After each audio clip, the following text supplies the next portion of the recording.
Pepe. En este ámbito tan recoleto debería decirte el doctor José Aguirre. Es lo mismo. ¿Cuántos años pasaron que nos conocemos? Estamos 84. 84 vos viniste, yo estaba. Ajá. A ver, yo vine aquí como profesor de química orgánica 7 días después de ponerse vigente la ley que dejaba sin efecto la creación de la universidad. Y vine a trabajar por 4 meses. Hoy, 42 años.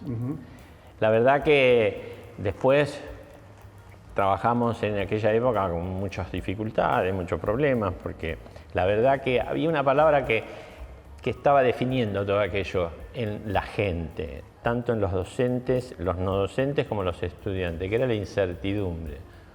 Es decir, se cerró, ¿a dónde? ¿Qué? Era incertidumbre lo que se veía, hasta que fue limándose en el tiempo todas estas cuestiones. Y después vino la otra etapa de incertidumbre, que fue, ahora se reabre, ¿y ahora qué pasa?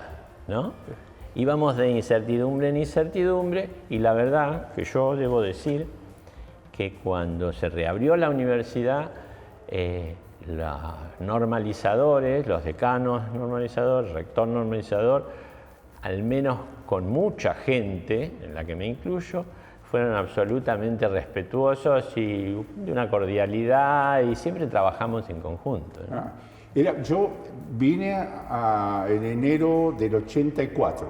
Sí. Todavía era la carrera de tecnología de alimentos, que en ese momento le habían nombrado hacía poco a la doctora Pacín, sí, como delegada normalizadora de la carrera, que era lo único que habían dejado más o menos armado acá. Todo lo demás lo habían desarmado absolutamente, quedaba solamente esa carrera. Sí. Y tengo recuerdos, yo tengo 2 recuerdos de los compañeros que estaban trabajando en esa época que vos decís, sí, desde los militares en adelante, que era todo incertidumbre y mucho miedo, porque además, por otro lado, la historia demostró que era para tener miedo en esos momentos. Seguro. Además, eran todos, me acuerdo que los dirigentes académicos eran todos militares. Sí, acá otra etapa en ese lapso del 80 al 84, también vivimos la Guerra de Malvinas. La Guerra de Malvinas fue muy presente en este espacio. ¿Por qué? Porque los trenes pasaban con todos los soldaditos, ¿sí? Con los cañones y toda esa historia. Y fue muy triste eso. Otra de las cosas que vivimos en aquella época es que empezó la carrera de alimentos, se dictaba acá con estudiantes que venían previo al cierre.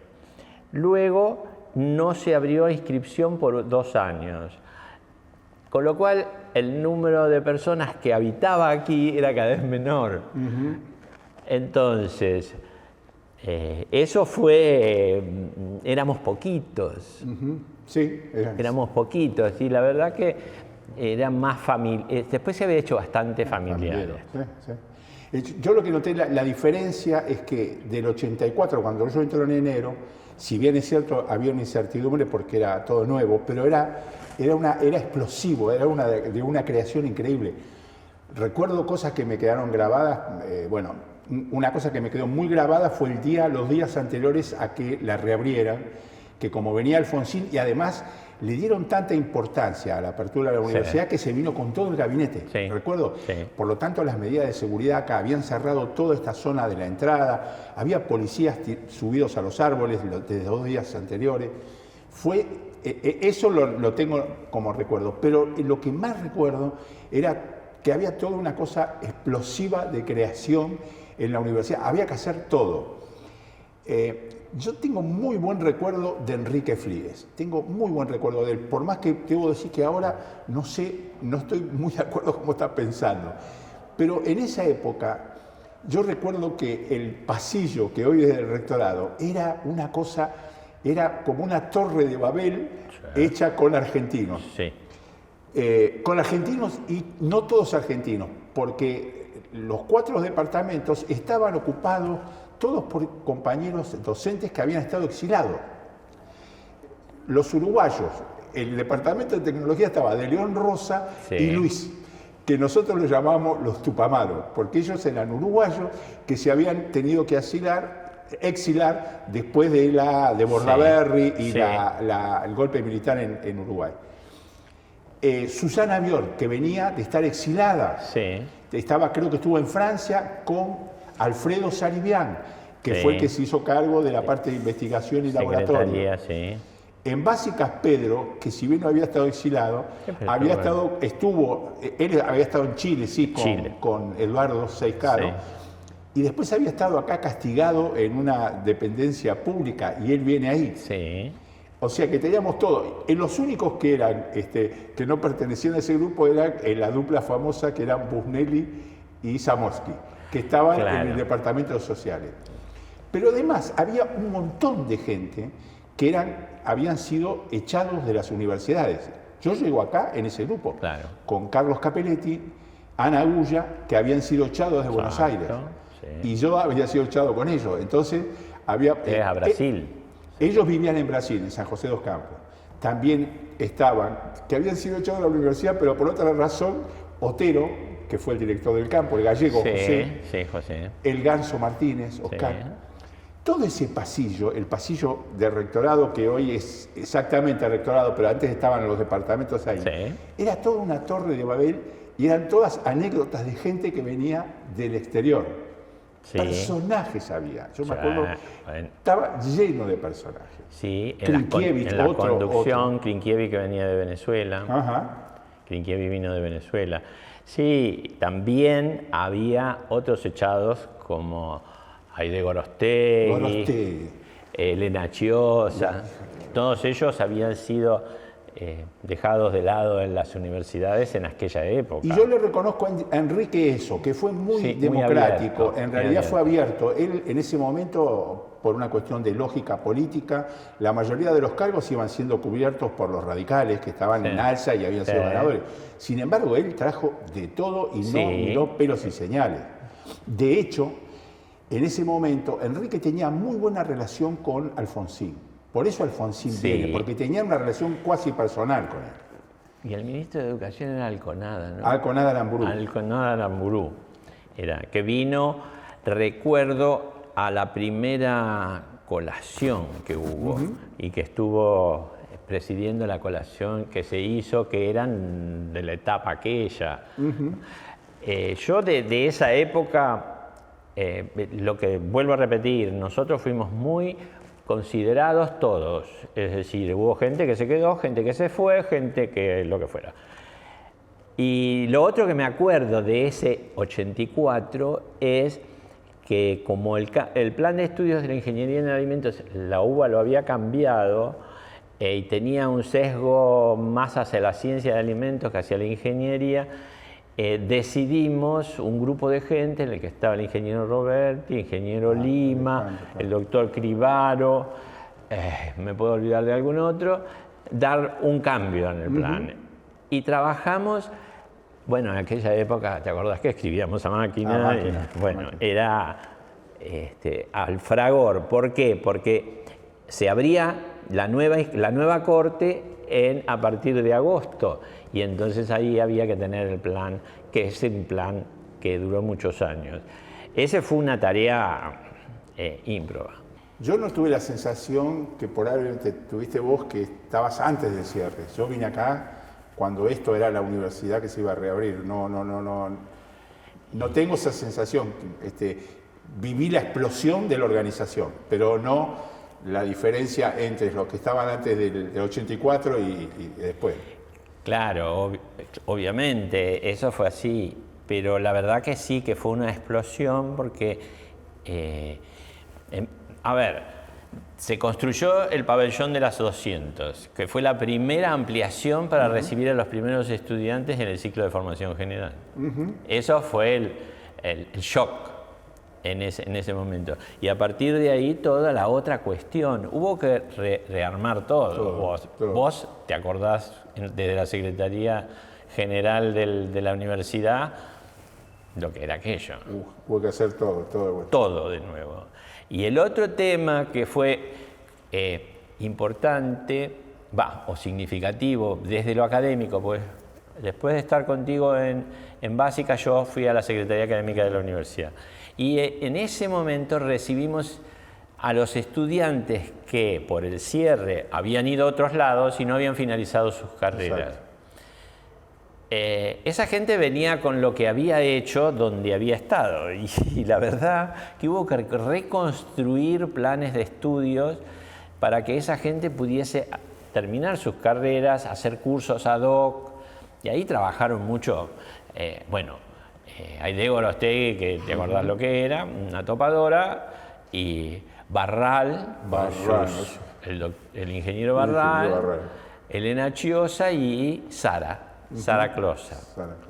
Y con eso pudimos, eso fue, cada expediente era un dolor, porque la verdad que la habían pasado mal. Eran todas historias personales.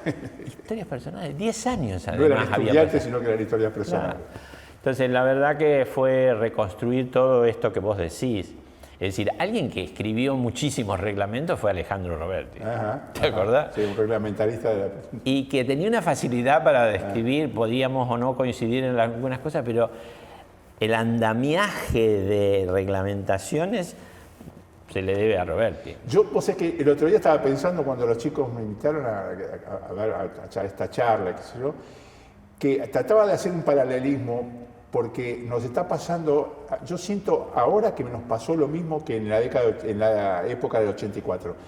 Después de los 2 años que tuvimos guardado, estamos todos con una sensación frenética de comunicarnos, de tocarnos, de besarnos, de estar juntos, de salir. En esa época era igual, era salir del miedo de los 80 a esta libertad, que era una libertad absoluta, porque lo que vos decís es absolutamente cierto. Nadie dijo, esto va por este camino. No. Era una libertad absoluta y era frenético, era de crear. Ese era el atractivo que al menos tenían para muchos de nosotros. Tenía horario. Me acuerdo que nos quedábamos en la sala de lo que era la sala de sesión del Consejo, que es la oficinita del fondo. Nos quedábamos ahí haciendo reuniones en la mesa larga esa. Sí.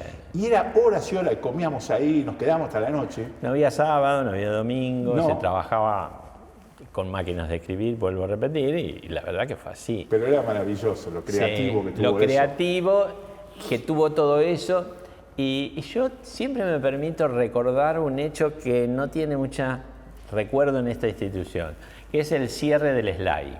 La Escuela Latinoamericana de Informática, que fue un gusto que se dio en realidad Sadowski, y que era un balseiro de la informática, que estaba en La Plata, teníamos nosotros la custodia académica. Y en el año 90 dejó de recibir los fondos y eso murió. Y la verdad que ese fue el segundo cierre que tuvo esta universidad, porque a esta universidad le costó en recursos académicos y económicos muchísimo. Y siempre destaco la labor de una persona que fue Sonia Cairoli. Ella se echó al hombro que todas esas personas que habían iniciado la carrera con una esperanza en 3 años brillar, lo pudieran terminar. Sí. La verdad que... Yo creo que hay toda una cantidad de héroes y heroínas anónimos y anónimas que hicieron que la universidad sea lo que es. Yo paseo a veces por la universidad y digo, lo lindo de ser viejo es primero que uno es un triunfo llegar a viejo, pero lo lindo es ver, decir, ¿en qué terminamos? Porque me acuerdo cuando construyeron el edificio ahí, al que nosotros llamamos, nosotros teníamos todo con bloquera, y ese, como lo hicieron ladrillo a la vista, era el shopping. El shopping. Entonces, todo eso, ver todo esto, como hemos crecido, en lo que se ha transformado la universidad, es maravilloso. Sí, además vos recordarás que los centros regionales se abrieron y Campana y San Miguel se daban en escuelas primarias en unas condiciones súper precarias. En escuelas no primarias, en un jardín de infantes. Sí. Yo recuerdo a los estudiantes sentados en los banquitos de los nenes. Y la gente tenía un entusiasmo. Bueno, también todos vivíamos el entusiasmo de de la apertura democrática, de volver a tener algún grado de certeza en algunos espacios, era distinto. En Chivilcoy se volvió al viejo espacio de minoridad, creo que era inicialmente. Sí. Claro, uno va a los centros regionales ahora y otro es el mundo. Es otra cosa, sí, es otra cosa. Pero bueno, es así esto. La verdad que es un lindo recuerdo que en estos 50 años Sí. a alguien se le ocurra hacer esta difusión. Sobre todo que, bueno, ya los mayores, los que estuvieron en aquella época iniciando y toda la lucha y demás, casi muchos de ellos ya no están. Y la verdad que, bueno, nos quedamos y que además nosotros. Que no tiene que tener un sentido. Yo le digo lo mismo a los no docentes con el tema del convenio colectivo. El convenio colectivo es algo que también tuvo una lucha así, con el cual adquirimos muchísimos derechos. Le digo, no es para que ustedes conozcan la historia, no es para que le agradezcan a alguien por lo que ha hecho, sino para que valoren lo que tiene. Es decir, todo esto no es producto de una cuestión espontánea que se generó, ¡pum!, y salió. No, esto es todo un trabajo de gente que hizo esfuerzo, que dedicó su vida a esto, y que son lo que te decía ahora, son héroes anónimos, donde dos viejos como nosotros recordamos algún apellido, y no todo, porque seguramente lo vamos a olvidar en alguno. Algún clúster que no nos funciona, quedó en una afuera. Entonces, creo que es importante en el sentido de eso, conozcan la historia, no para agradecer, sino para valorar lo que tienen y para hacerlo más grande. Por supuesto. Para responsabilizarse por lo que reciben.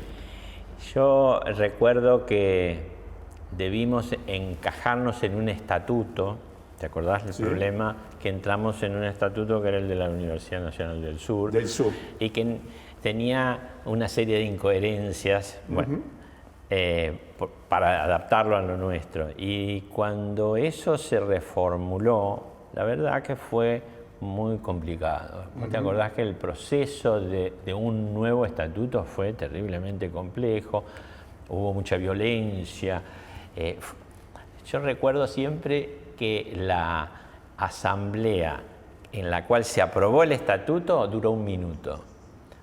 En el auditorio estábamos todos en el centro y Pepe Moreno, que era el presidente, dijo por la afirmativa y se acabó y llovieron los vidrios porque hubo pedradas a todos los vidrios y fue, por suerte en esa no hubo ningún accidente, pero en la anterior, Pedro, en el aula 201. En el aula grande. En el aula grande. Pedro tuvo unas lástimas. Esa fue la asamblea en la cual se reformó el estatuto e ingresaron los trabajadores y las trabajadoras no docentes al gobierno. Sí. Y apareció una barra de muchachos que todo el mundo dice que eran de uno de los clubes de acá, de cercano, y nos entraron a pegar. Y Pedro, siempre tan solícito, se mete a separar y le pegaron con todo. Terminó Pedro internado en la UEM. Y la otra cosa que me acuerdo es que en el fondo del aula estaba sentado Malacalza con su silla de ruedas. Y ellos empezaron a tirar petardos adentro y se prendió fuego el techo que era combustible, era tipo Tergopol. Y Malacalza lo gritó que lo sacaran porque la verdad se estaba incendiando el techo. Fue muy cruenta, muy cruenta esa. Y afuera cobramos todo, porque se armó una aquelarre afuera y esas son de las cosas que nosotros las guardamos porque fue la vez que a nosotros nos incorporaron al gobierno, por lo tanto tenemos un recuerdo vívido de eso. Sí, eso fue el estatuto, porque también todo eso estaba mezclado con la ley de educación superior que no se aceptaba y todo aquello. Pero bueno, nada, también hay que contar estas cosas, pero lo bueno fue que mucha gente pudo terminar sus carreras después de aquel atropello que fue el cierre. Y luego se inició otra etapa totalmente diferente. O sea, si esto me escuchan los fundadores, seguramente me van a decir que no, pero la verdad que habían pasado muchos años. Es decir, del 70 al 84, Argentina tuvo 20 presidentes, 20 líneas diferentes. La verdad que fue un mundo muy distinto. No, fue una experiencia muy buena. Yo creo que fue una experiencia buena, inclusive para la región. Yo creo que para la región Luján fue absolutamente importante porque el modelo de la Universidad de Luján, si bien no fue el que es el original, cuando uno mira el modelo original, desde el 84 no se separó un poco, pero como vos decís, eran una década en un país que además sufrió lo que sufrió, que no es un país que se movió dentro de una cosa, digamos, pareja, un país que sufrió mucho. Claro, y fíjense que el otro día lo escuchaba a Tacchini que decía que había 8 universidades nacionales. Cuando se reabrió la universidad éramos 27. Claro. Nosotros éramos la número 27. Y era muy frecuente, esto es previo al CIN, que los secretarios por áreas nos reuníamos. Y yo recuerdo que la secretaría, haber ido a las reuniones de secretarios académicos, y lo que siempre se sentía en esas reuniones eran los mimos que te hacían las universidades mayores, ¿no? La verdad que siempre fue muy considerado todo esto. Sí, porque además la estructura en ese momento era diferente, porque como todas las universidades se estaban normalizando, yo recuerdo que la alzada era el Ministerio de Educación, porque no existían los consejos ni las asambleas. Era toda una estructura diferente y era, de hecho, íbamos a buscar el cheque a Economía, el cheque de sueldo. Exactamente, y lo que también recuerdo muy así patente es la primera asamblea en la que se elige el primer rector, rector que fue Pepe Moreno, que se hizo en la asamblea en el pasillo de las aulas 100, con sillitas de madera de esas plegables, sentaditos allí, toda la historia. Y allí, y por eso ¿te acordás que le decíamos el pasillo magno, no? Sí. El pasillo magno, el cierto. Pasillo magno, que después pasó a la planta piloto magna. Claro, después lo hicimos la planta piloto. Después lo hacíamos la planta piloto, toda esa historia. Y la verdad que fue muy emocionante ese acto de elección de un rector por el voto de... Se hacía mano alzada. Porque era indirecto. En esa época la votación era indirecta. Era indirecta. Cada grupo, cada colectivo tenía su representación y levantaban, era mano alzada. Era mano alzada. Y me acuerdo que el modo en que Pepe pronunció su discurso de Asunción era pegándole en la mesa y decía me comprometo y me comprometo y me comprometo. Y la verdad que, nada, fue toda una etapa linda. Sí, así es. Bueno, acá estamos. Y hemos sobrevivido. 50 años, Dios santo. Es muy, para nosotros menos, pero bueno. Sí, bueno, claro, para el mundo no es nada, pero para nosotros es toda la vida. Es donde llegamos al final ya, estamos al final. Y yo vine por 4 meses, dije hoy, 42 años, me jubilé, acá estoy terminando mi paso por la universidad. A mí me gusta decir que a mí la universidad no me quitó nada y me dio todo. A mí me dio todo. La universidad no me quitó absolutamente nada. Creo que esto es una cosa maravillosa. Nosotros por nuestra tarea recorremos otros países y lo que es el sistema universitario argentino es una cosa maravillosa, es inigualable, no tiene parangón. En América no tiene parangón. Más allá de la gratuidad o el no arancelamiento, sino que el clima que se vive de libertad es un clima de libertad absoluta y de respeto. Hay facciones y nos peleamos, eso seguro que sí. Esta universidad tuvo esa característica, que nunca tuvo grupos políticos claramente diferenciados. No fueron partidarios. No fueron partidarios, exacto. Y eso hizo que, eso es bueno y es malo. A veces es bueno porque no están esas luchas mezquinas por cuestiones simplemente políticas, pero es malo porque a veces no hay una coherencia en cuanto a la política que se tiene que llevar en el momento. Sí, eso es así. Pero eso le dio muchísima libertad. Esta universidad fue absolutamente libre siempre. Yo creo que no debe haber habido casos en que alguien pueda quejarse de que le han dicho diga tal cosa o no puede decir tal otra. Esto no existió. Y en eso yo lo rescato a Enrique. Siempre lo rescato a Enrique. Yo creo que Enrique fue demócrata. ¿Sí? Enrique sí, me acuerdo que hubo algunas situaciones más difíciles en aquel momento, que un acto que hubo. ¿Te acuerdas que el Consejo Superior funcionó después donde está el mural de Bartoli? Claro, ahí sí. Funcionó y ahí hubo una reunión de consejo más o menos complicada y él dijo que la universidad salía adelante con la cabeza del rector, no me acuerdo cómo era.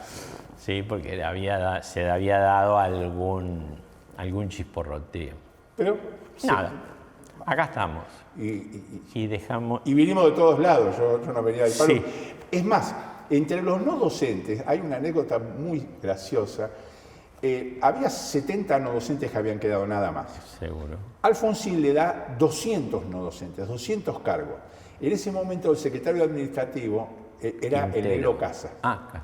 Estaba el otro que duró muy Quintero. poco, Quintero. Y el negro era el secretario, el que después lo sucede como secretario administrativo.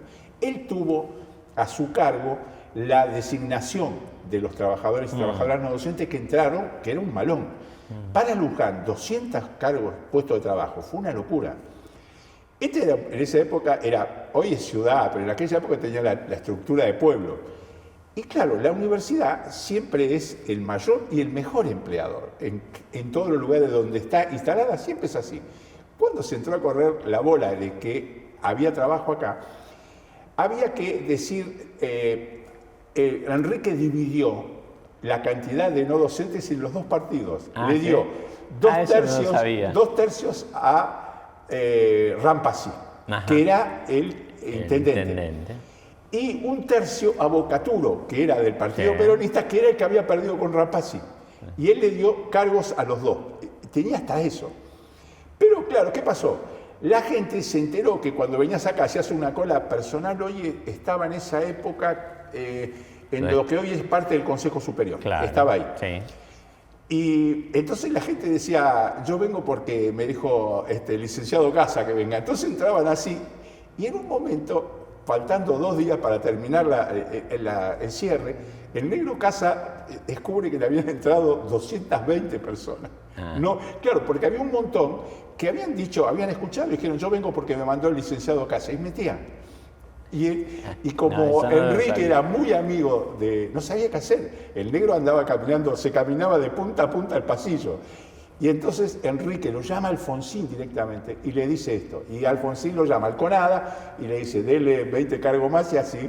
Eso fue, ¿qué es el ejemplo de esto? Lo explosivo que era eso. Era tremendo, las cosas, era todo un frenesí de gente armando, poniendo, porque no había nada, no había absolutamente nada. Y funcionábamos, como dije hoy, éramos muy pocos. Porque después del cierre, mucha gente se fue, hubo gente que se fue a otras universidades y otra gente renunció y la verdad que habíamos quedado bastante. Y entró toda una gran cantidad también de gente joven. Sí. En matemática había mucha gente joven. En docencia, sí. En biología había también gente joven. Todavía no estaba el grupo, todavía Coviela, Momo, eran todos estudiantes. Eras estudiante. Momo no sé, pero Coviela Momo todavía creo que ya estaría en los finales, pero Coviela estaba seguro, había varios de los que hoy están ahí, creo que Giorgi, Alberti, todos esos eran casi todos estudiantes en esa época. Sí. Pero en la parte de docencia ingresó mucha gente joven. Lo que yo sí tengo recuerdo, que en la primera época un 70-80% no eran de Luján. Era toda gente joven los que entraron a hacer docencia de Luján. Sí, entró gente de Luján, gente de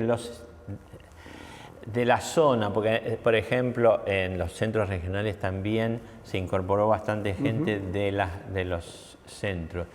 Eso me acuerdo. Una cosa que quería recordaba recién es que en aquel momento te acordás que se daba clase en la cárcel de Mercedes. Sí, sí. Dimos allí algunos años y eso también es posapertura, ¿no? Ajá. ¿Sí? Que presentó las dificultades que presentó porque el régimen carcelario no tenía sus más y sus menos y la verdad pero hubo una serie de personas que pudieron avanzar, al menos en algunos terminaron. El problema que había era que de pronto los cambiaban de unidad y todo aquello. A mí me tocó ir a una de las elecciones, porque los presos votaban y la verdad que la sensación de entrar a la cárcel no era lo más bonito. Bueno, Daniel, un gusto, ¿no? La verdad... Nos debemos un café. Sí, seguramente. Bueno, un gusto, la verdad. Tantos años Y la verdad que yo siempre tuve mucha relación con ustedes. Cuando digo ustedes son los no docentes y para mí la universidad es una sola. No docente, docente, autoridades, lo que fuera. Y aquí estoy por irme, así que...